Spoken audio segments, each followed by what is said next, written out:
하나님이 사랑하시는 비산동교회 성도님들, 지난 하루 동안 평안하셨습니까?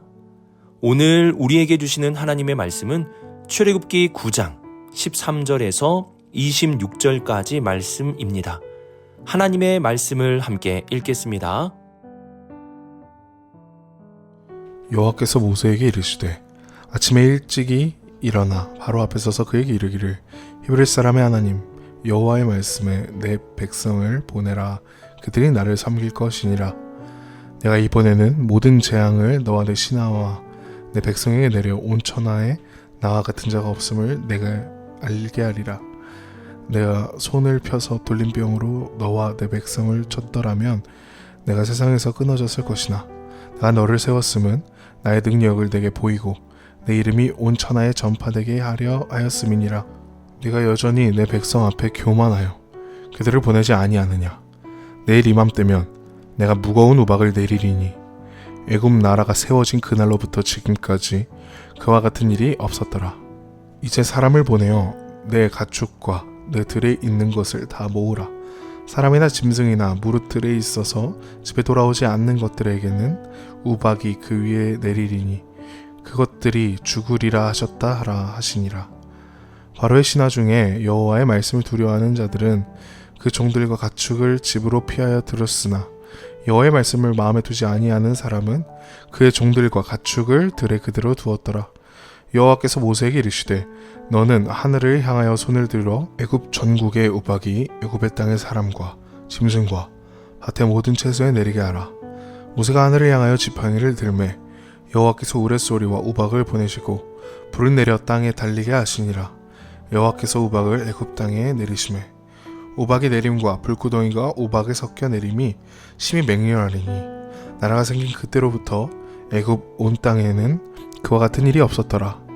우박이 애굽 온 땅에서 사람과 짐승을 막론하고 밭에 있는 모든 것을 쳤으며 우박이 또 밭의 모든 채소를 치고 들의 모든 나무를 꺾었으되 이스라엘 자손들이 있는 그곳 고센 땅에는 우박이 없었더라. 아멘. 기도하겠습니다. 사랑의 하나님 아버지, 오늘도 주님의 말씀을 듣게 하심에 감사드립니다. 세상의 소리보다 하나님의 말씀을 더 우선하여 듣게 하시고 사람의 말보다 하나님의 말씀에 더욱 순종하는 우리 모두가 되게 하여 주옵소서. 그래서 우리의 삶의 우선순위가 바르게 잡히게 하시고 주님만이 우리의 최우선이 되어 살아가는 복된 삶이 되게 하여 주옵소서. 이 모든 말씀 우리 주 예수 그리스도의 이름으로 기도드립니다. 아멘.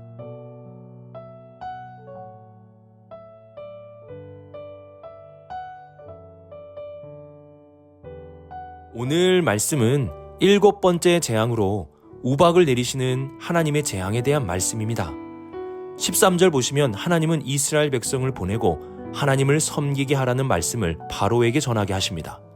하지만 바로가 이번에도 하나님의 말씀을 듣지 않는다면 14절 말씀과 같이 재앙을 내리시겠다고 경고하십니다. 이번에 내리는 재앙은 우박을 내리시는 재앙인데요. 그 재앙이 얼마나 크고 무서운지 모든을 의미하는 히브리어 콜이라는 단어가 무려 10번이나 반복해서 사용되는 것을 볼 수가 있습니다. 우박은 부분적으로 내리는 것이 아니라 애굽 전국에 내리게 되고 밖에 있는 모든 밭과 모든 농작물과 모든 짐승들에게 재앙이 내려지게 되는 것입니다. 그리고 14절을 보시면 하나님께서 이번에는 모든 재앙을 즉 바로에게 내리시겠다고 그 대상을 분명하게 지정하십니다. 여기서 너라는 히브리어는 레브라는 단어로 마음이나 심장을 가리키는 말입니다. 하나님은 우박을 애굽 온 전역에 내리시고 더 나아가 바로의 마음에까지 그 재앙을 내리시겠다고 말씀하십니다.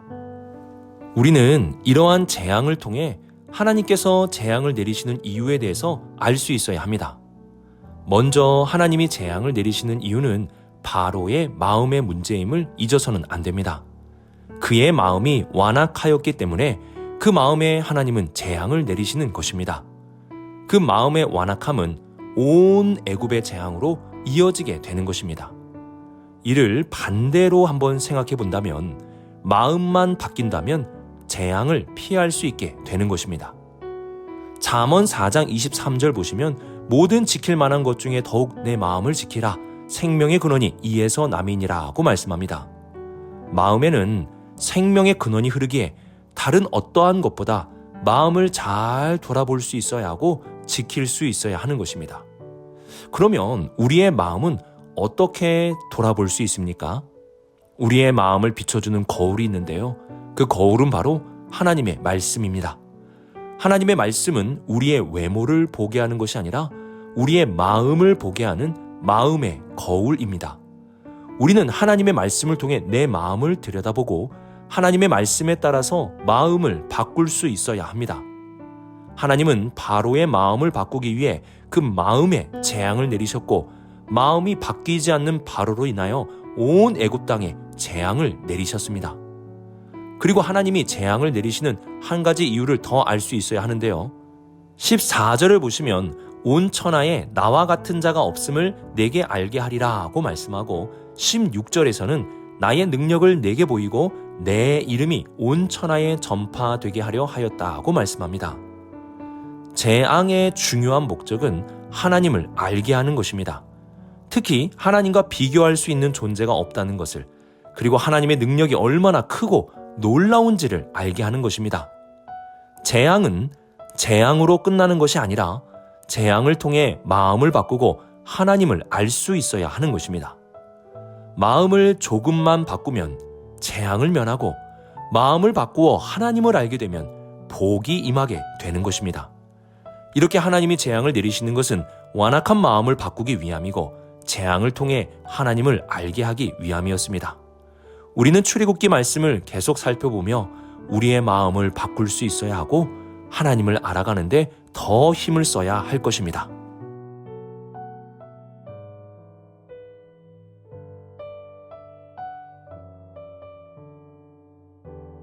18절을 보시면 돌림병 재앙과 같이 또 내일이라는 기간을 하나님이 정해주십니다.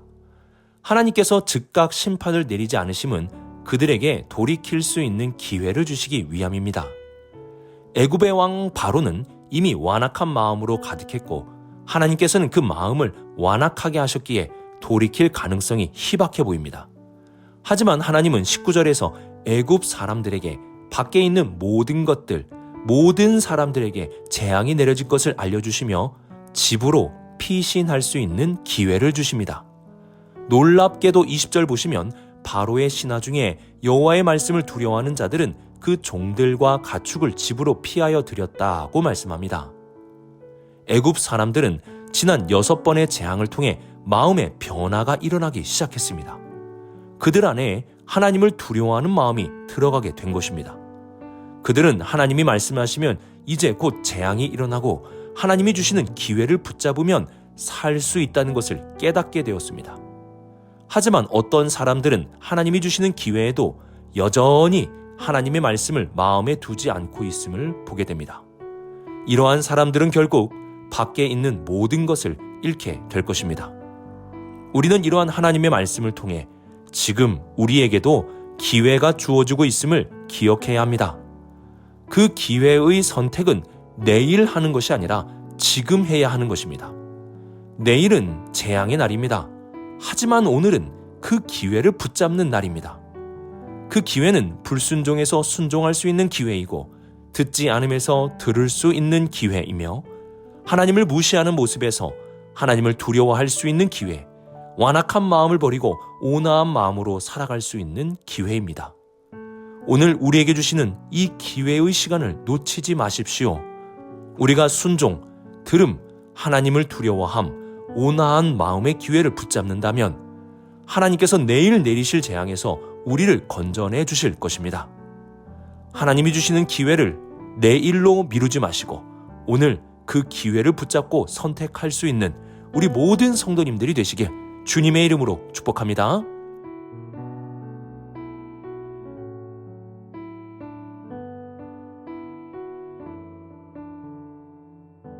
우리는 2번 질문을 통해서 하나님께서 애굽 사람들에게 기회를 주셨다는 것을 살펴보았습니다. 중요한 것은 이 기회는 완악했던 애굽 사람들에게 주어지는 기회였다는 것입니다. 하지만 26절을 한번 보시면 이스라엘 자손들이 있는 그곳 고센 땅에는 우박이 없었더라고 말씀합니다. 파리떼 재앙, 돌림병 재앙과 같이 우박 재앙에도 하나님은 이스라엘 백성들을 구별하셨습니다. 우박 재앙은 애굽 사람들에게는 돌이킬 수 있는 기회의 시간이었다면 이스라엘 백성들에게는 하나님이 행하시는 놀라운 일들을 바라볼 수 있는 시간이었습니다. 이후에 이스라엘 백성이 출애굽을 하고 홍해 앞에 서게 되었을 때도 하나님은 이스라엘 백성들에게 가만히 서서 하나님이 행하시는 큰 일을 보게 하셨습니다. 이때 모세는 추격해오는 애굽 군대들로 인하여 두려워 떠는 백성들에게 이렇게 말하였습니다. 여호와께서 너희를 위하여 싸우시리니 너희는 가만히 있을지니라. 하나님이 싸우시는 것을 너희는 가만히 보고 있으라는 것입니다. 여기서 가만히 보고 있는 시간은 아무것도 하지 않고 그냥 보는 시간이 아닙니다. 이는 시청각 교육의 시간입니다. 이스라엘 백성들은 하나님이 행하시는 큰 일을 바라보며 하나님이 어떠한 분이신지 배우는 시간을 가지게 되는 것입니다. 홍해 앞에서도 모세는 하나님이 너희를 위하여 싸우시는 것을 보고 배우라고 알려주셨습니다. 그래서 이러한 교육을 잘 받게 되면 이스라엘 백성들은 어디로 가든지 두려워하지 않게 될 것입니다. 왜냐하면 그 전능하신 하나님이 우리와 함께 하시며 우리를 위하여 싸워주시기 때문입니다. 하나님은 보여주시고 배우게 하십니다. 그리고 그 배움을 통하여 두려움을 이기게 해주십니다. 하나님은 지금도 우리에게 보여주십니다. 놀라운 일들을 보여주십니다. 왜 보여주십니까? 하나님이 어떠한 분인지 알고 배우라는 것입니다. 그리고 그 배움을 토대로 해서 이 세상 살아갈 때 두려워하지 말고 살아가라고 보여주시는 것입니다. 지금까지 우리의 삶을 살아오면서 하나님이 보여주신 놀라운 일들이 있지 않습니까? 우리는 그 일들을 통해 하나님에 대해 무엇을 배웠습니까? 그 배움을 통해 어떠한 마음을 가지고 살아가고 있습니까? 혹시 하나님이 행해 주신 일들을 잊어버리고 살지는 않으십니까? 또한 하나님이 행하여 주신 일들을 보고도 하나님에 대해 배우는 일에 소홀하지는 않으셨습니까? 그래서 지금도 두려워하며 살고 있지는 않습니까? 하나님의 큰 일을 바라봅시다. 특별히 예수 그리스도를 통해 이루신 놀라운 일들을 바라봅시다. 이렇게 우리를 위해서 행하신 놀라운 일들을 바라본다면 하나님을 알게 될 것이고 하나님을 알게 됨으로 두려움은 저 멀리 떠나가게 될 것입니다. 하나님은 우박의 재앙을 통해 애굽 사람들에게는 기회를 주시고 이스라엘 사람들에게는 하나님의 크고 놀라우심을 보고 알게 하셨습니다. 우리가 죄악의 길로 가고 있다면 오늘 돌이킬 수 있는 기회를 붙잡으시고 하나님이 행하신 놀라운 일들이 기억하게 되었다면 하나님을 알고 믿음으로 두려움에서 벗어나 살아가는 우리 모든 성도님들이 되시길 주님의 이름으로 축복합니다. 오늘의 말씀을 묵상하며 먼저 재앙이 바로의 마음에 내렸다는 사실을 기억할 수 있기를 바랍니다. 마음이 바뀌어야 재앙을 피할 수 있는 것입니다. 그러므로 여러분의 마음을 잘 지키십시오. 또한 다시 한번 기회를 주시는 하나님의 기회를 붙잡을 수 있기를 바랍니다. 순종할 수 있는 기회, 들을 수 있는 기회, 하나님을 두려워할 수 있는 기회, 온화한 마음을 가지고 살아갈 수 있는 기회, 이 좋은 기회를 붙잡고 살아갈 수 있어야 합니다. 마지막으로 하나님은 보게 하시고 보게 하심으로 알게 하시고 그 알게 하심으로 두려움을 이기게 하심을 기억할 수 있기를 바랍니다. 하나님을 바라보시고 하나님이 우리를 위해 행하신 놀라운 일들을 알아감으로 두려움을 이기며 살아갈 수 있는 우리 모든 성도님들이 되시길 주님의 이름으로 축복합니다. 기도하겠습니다. 사랑의 하나님 아버지, 죄악과 완고한 마음이 우리 안에 있다면 부서지게 하시고 소중한 하나님의 말씀이 있다면 그 말씀을 지키며 살아가게 하여 주옵소서. 지킬 만한 여러 가지 중에 마음을 지키는 우리 모든 성도들 되게 하여 주옵소서. 또한 오늘도 우리에게 기회 주심에 감사드립니다. 순종하고 듣고 하나님을 두려워하며 온화한 마음으로 살아가기를 선택하게 하여 주옵소서. 오늘 하나님을 더 알아감으로 두려움을 이기는 우리 모든 성도들이 되게 하여 주옵소서. 이 모든 말씀 하나님의 아들 우리 주 예수 그리스도의 이름으로 기도드립니다. 아멘.